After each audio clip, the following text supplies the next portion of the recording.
Press meet ಅಲ್ಲಿ ಹೇಳ್ತಾ ಇದ್ರು, ನಂಗೆ ಬೇರೆ ರಾಜ್ಯದಲ್ಲಿ ಚುನಾವಣಾ ಸಂದರ್ಭದಲ್ಲಿ ಕರೀತಾರೆ, ಬಟ್ ಬೇರೆಯವ್ರು ಕರೆಯಲ್ಲ, ನನಗೆ ಮಾತ್ರ ಕರೀತಾರೆ, ಅದ್ರ ಶಕ್ತಿ ನನಗಿದೆ ಅಂತ. ಅದು ಯಾರಿಗೆ ಕ್ರಿಕೆಟ್ ಕೊಟ್ಟಂಗ? ಅಂದ್ರೆ ಸಿದ್ದರಾಮಯ್ಯನವ್ರಿಗೆ ಆ ಶಕ್ತಿ ಇಲ್ಲ. Siddaramaiah weak CM. ಅವ್ರನ್ನ ಯಾವ ರಾಜ್ಯದಲ್ಲಿ ಮೂಸಿ ನೋಡಲ್ಲ. ಕರೆಕ್ಟಾ? ಮೂಸ್ ನೋಡಲ್ಲ. ಯಾವ ರಾಜ್ಯದವ್ರು ಮೂಸ್ ನೋಡಲ್ಲ. ನಾನು ಒಂಥರ ಶ್ರೀಗಂಧ ಇದ್ದಂಗೆ. ಅದಕ್ಕೆ ಎಲ್ಲ ನನ್ನ ಕರೀತಾರೆ. ಸಿದ್ದರಾಮಯ್ಯನವರು ಇವತ್ತಿಗೆ ಅವರು ಏನು ಮಾಸ್ ಲೀಡರ್ ಅಲ್ಲ, ನಾನೇ ಮಾಸ್ ಲೀಡರ್ ಅನ್ನೋ ಮೆಸೇಜ್ ಅನ್ನ ಕಾಂಗ್ರೆಸ್ ಪಾರ್ಟಿಗೆ ಡಿ.ಕೆ. ಅವರು ಕೊಟ್ಟಿದ್ದಾರೆ. ಸರ್, ನೀವು ಹೇಳಿದ್ರಿ ಬಿಜೆಪಿನಲ್ಲಿ ಧರ್ಮಕ್ಕೆ ಜಾಸ್ತಿ ಒತ್ತು ಕೊಡ್ತಾರೆ, ನಮ್ಮ ನಾಯಕರೆಲ್ಲ ಹೋಗ್ತಾರೆ, ಏನು ಸ್ಪೆಷಾಲಿಟಿ ಇಲ್ಲ ಅಂತ. ತಾವು ರಾಜ್ಯದ ವಿಪಕ್ಷ ನಾಯಕರು ಸರ್, ವಿಧಾನಸಭೆಯಲ್ಲಿ ವಿಧಾನ ಪರಿಷತ್ ವಿಪಕ್ಷ ನಾಯಕರು ಇದ್ದಾರೆ. ಅವರು ಮಹಾಕುಂಭ ಮೇಳಕ್ಕೆ ಹೋಗಿದ್ರು, ತಾವೇ ಕುಂಭ ಮೇಳಕ್ಕೆ ಹೋಗಿಲ್ಲ. ಅವರು ಕೆಪಿಸಿಸಿ ಅಧ್ಯಕ್ಷರು, ಅವರು ಹೋಗ್ತಾರೆ, ಕುಂಭ ಮೇಳದಲ್ಲಿ ಭಾಗಿಯಾಗ್ತಾರೆ. ಅಂದ್ರೆ ಎಲ್ಲೋ ಒಂದ್ ಕಡೆ ತೆರೆಮರೆಯಲ್ಲಿ ನವೆಂಬರ್ 16ಕ್ಕೆ ನೀವೆಲ್ಲರೂ ಸೇರಿ ಮಾತುಕತೆ ಆಡ್ಕೊಂಡಿದ್ದೀರಿ ಸರ್. ನೋಡಿ,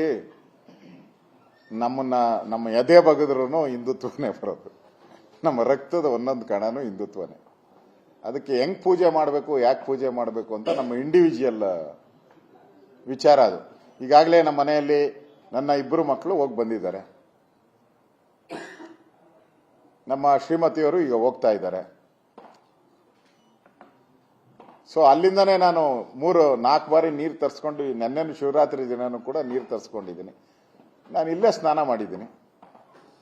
ಅಲ್ಲೇ ನಾರಾಯಣ ಸ್ವಾಮಿಯವರು ಅಲ್ಲೇ ನನಗೆ ಹೋಗಿ ಅಲ್ಲಿಂದನೇ ಫೋನ್ ಮಾಡಿದ್ರು. ನಾರಾಯಣ ಕೇಳಿ ಇಲ್ಲೇ ಇದ್ದಾರೆ. ಮುಳುಗೋವಾಗ ನಾನು ಫೋನ್ ಮಾಡಿದ್ರು, ಅಣ್ಣ ನಿನ್ನ ಹೆಸರು ಹೇಳಿ ಮುಳುಗ್ತಾ ಇದ್ದೀನಿ, ನಿನ್ಗೆ ಒಳ್ಳೇದಾಗ್ಲಿ ಅಂತಂದ್ರು. ನಿಜ, ಚೆಕ್ ಮಾಡಿ, ಆ ಟೈಮಿಂಗ್ಸ್ ಎಲ್ಲ ಬೇಕಾದ್ರೆ ಚೆಕ್ ಮಾಡ್ಕೊಳ್ಳಿ. ನಾನೇ ಇಲ್ಲಿ ಇದ್ದೀನಲ್ಲ. ಹಾ, ಇಲ್ಲೇ ಇದೆ. ಹಾ, ಒಳ್ಳೇದಾಗ್ಲಿ ಅಂತ, ಒಳ್ಳೇದಾಗ್ಲಿ ಅನ್ನೋದು ದೃಷ್ಟಿಯಿಂದ ಹೇಳಿದ್ರು. ಅದರಿಂದ ಇನ್ನೇನ್ ಬೇಕು? ನಮ್ಮ ಮನೆಯವರು ಹೋಗಿದ್ದಾರೆ, ನಮ್ಮ ವಿಪಕ್ಷ ನಾಯಕರು ಹೋಗಿದ್ದಾರೆ, ಹೋಗಿದ್ದಾರೆ. ಅವಕಾಶ ಬಂದಾಗ ನಾವು ಹೋಗ್ತೀರಿ. ನಾನೇನು ಅಯೋಧ್ಯೆ ಮೂಲ ರಾಮ, ಆ ಸಂದರ್ಭದಲ್ಲೇ ನಾನು ಹೋಗಿ ಬಂದಿದ್ದೀನಿ. ನಾನು ಪ್ರಶ್ನೆನೇ ಇಲ್ಲ. ಬಾಬರ್ ಮಸೀದಿ ಹೊಡೆದಾಕೋ ಸಂದರ್ಭದಲ್ಲೇ ನಾನು ಹೋಗಿದ್ದೀನಿ.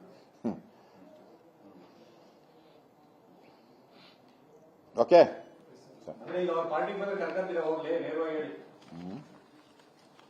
ಫಸ್ಟ್ ಕಾಂಗ್ರೆಸ್ ಅವರು ಅವ್ರನ್ನ ಹೊರಗಾಕ್ತಾರ, ಅದನ್ನು ಯೋಚನೆ ಮಾಡಲಿ, ಆಮೇಲೆ ಮುಖ್ಯದ್ದು ನಾವು.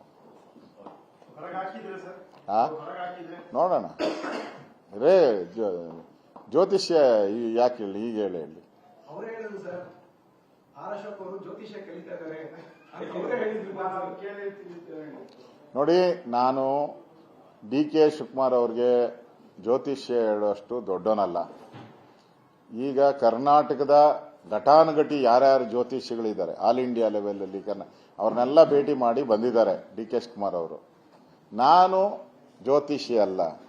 ಆದರೆ ಒಪ್ಪಂದ ಏನಾಗಿದೆ, ನವೆಂಬರ್ ಅಲ್ಲಿ ಏನು ತೀರ್ಮಾನ ಆಗುತ್ತೆ, ಸತ್ಯ ಸಂಗತಿಯನ್ನ ಹೇಳಿದ್ದೀನಿ. ಜ್ಯೋತಿಷ್ಯ ಬೇರೆ, ಸತ್ಯ ಸಂಗತಿಗಳು ಬೇರೆ. ನಾನು ಸತ್ಯ ಸಂಗತಿಗಳ ಪರವಾಗಿರೋನು.